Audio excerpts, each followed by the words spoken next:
You may wonder if hypnosis is real and if you can be hypnotized. What if I told you that during your childhood, your mind functioned very similarly to how it does in hypnosis, and that you've probably experienced hypnosis thousands of times in your adult life? This may sound absurd until you understand what hypnosis really is. Hypnosis is actually a state of focused attention. It means being focused on one thing to the exclusion or reduced awareness of other things. You could also say that hypnosis means that you are focused intently on being present in the moment. Let me give you some examples of common things that are hypnotic in nature. Watching a movie is a good example. Your thinking mind knows you're sitting in a room watching actors on a screen, but you become absorbed in the story. You lose track of everything else. Your imagination becomes active, and your emotions are triggered. You laugh, you cry, you feel afraid.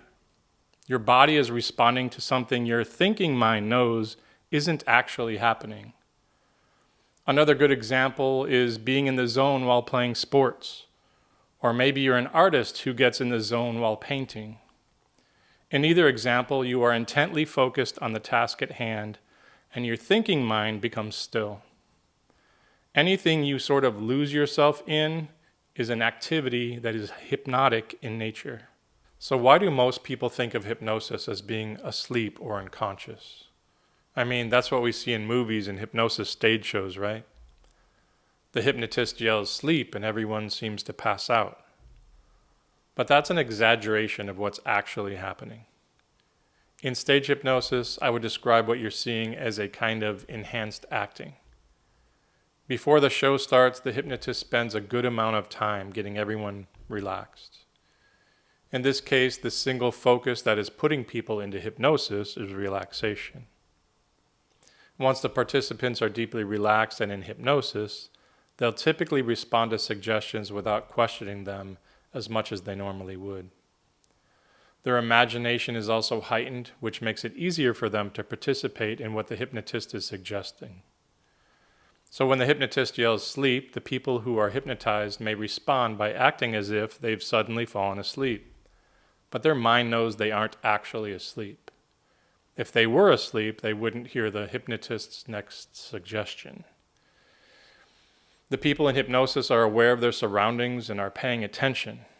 And if the hypnotist said something that would put the hypnotized person in danger, they wouldn't take that suggestion in. Self-preservation will override suggestions from the hypnotist.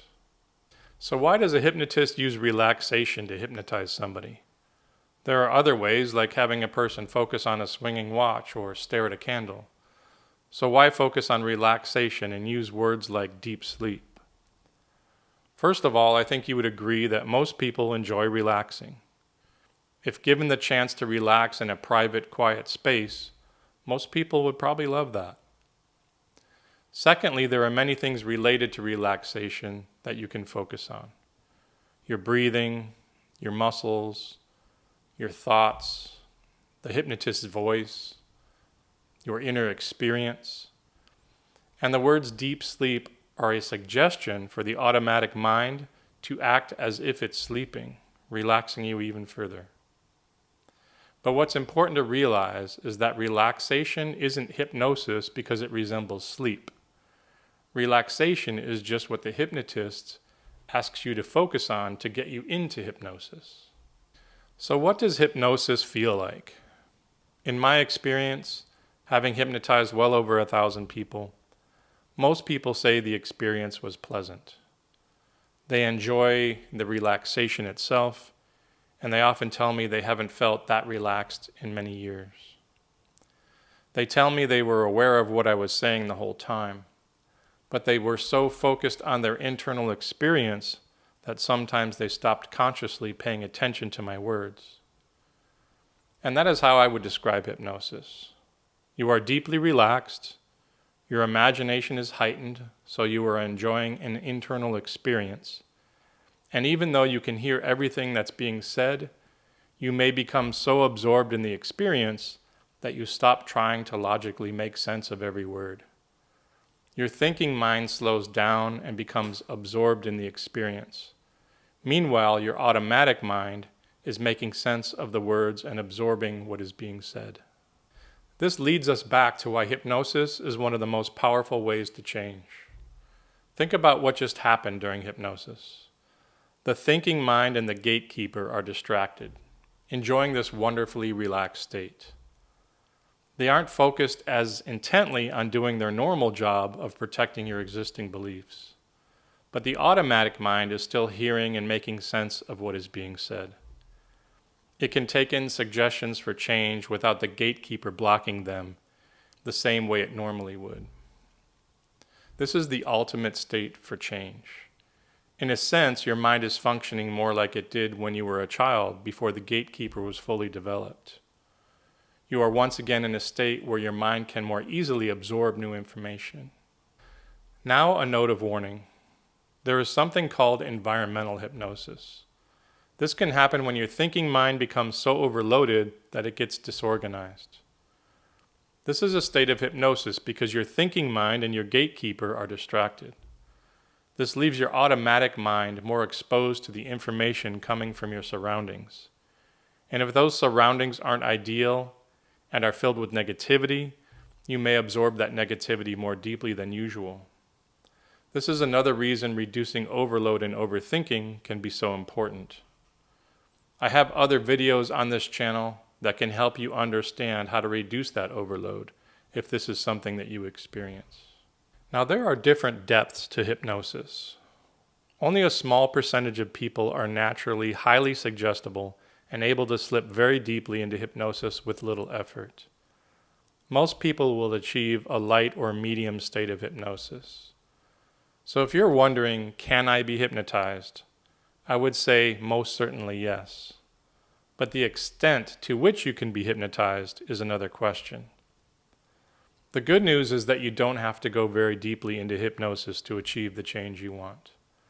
Light to medium states of hypnosis are great for working on changing limiting beliefs.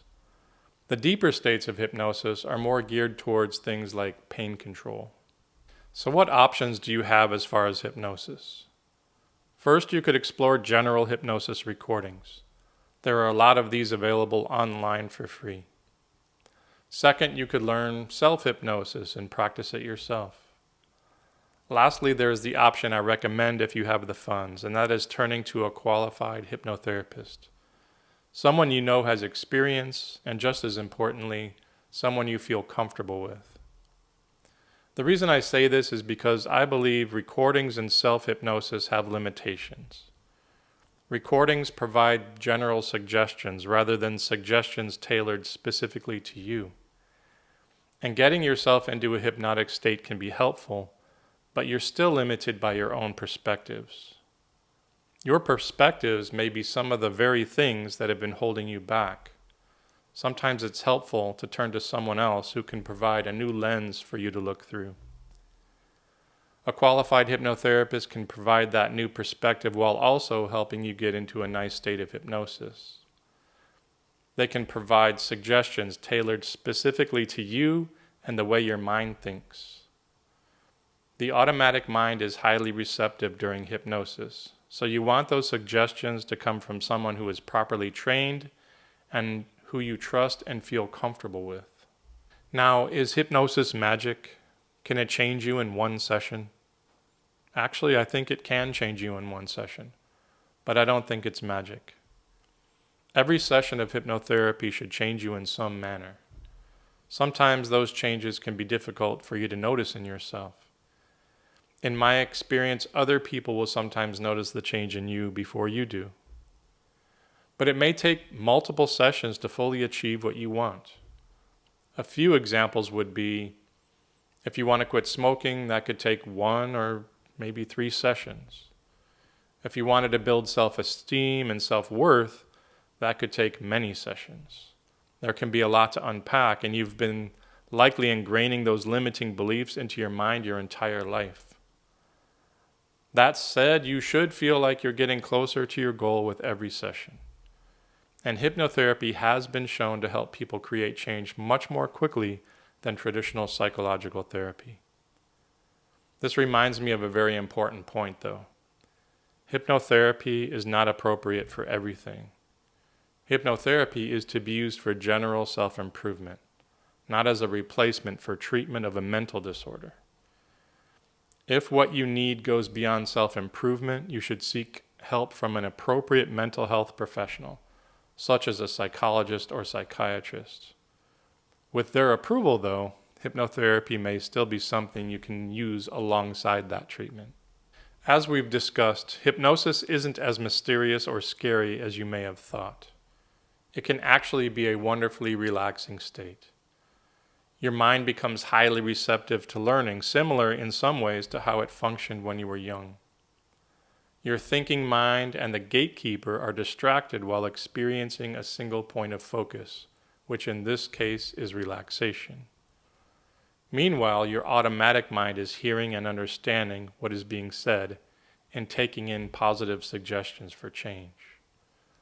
You come up and out of the state feeling refreshed, with new information beginning to work within your automatic mind. And as those new beliefs become integrated, they can begin working for you automatically. In the next video of this series, we're going to explore another one of my favorite tools for change, the mental bank. The mental bank is a journaling system I learned during my hypnotherapy training that uses several of the principles we've been discussing throughout this series. It can help improve your motivation, your attitude, and even the financial ceiling you've created for yourself. And in some ways, it's like giving yourself a mini hypnotherapy session every night. In the next video, I'll explain exactly what the mental bank is, why it works, and how to use it.